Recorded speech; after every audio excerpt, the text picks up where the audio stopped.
Sunday వచ్చిందంటే maximum non veg తెస్తాం. అలానే ప్రతిసారి చికెన్ కర్రీ, రైస్ ఇలాంటివేనా, అప్పుడప్పుడు ఇలా చికెన్ పలావ్ లాంటివి కూడా ట్రై చేయండి.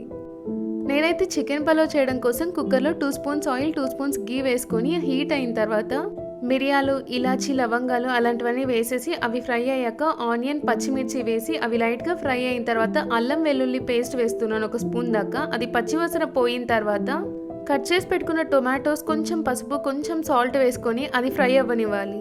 ఇక్కడ నేను చికెన్ని ముందే మ్యారినేట్ చేసి పెట్టుకున్నాను. చికెన్ని బాగా కడిగిన తర్వాత ఉప్పు, కారం, పసుపు, పెప్పర్ పౌడర్, ఇంకా కొరియాండర్ పౌడర్, జీరా పౌడర్, ఇంకా కర్డ్ వేసుకొని అంతా ఒక హాఫ్ అన్ అవర్ పాటు మ్యారినేట్ చేసి పెట్టుకున్నాను.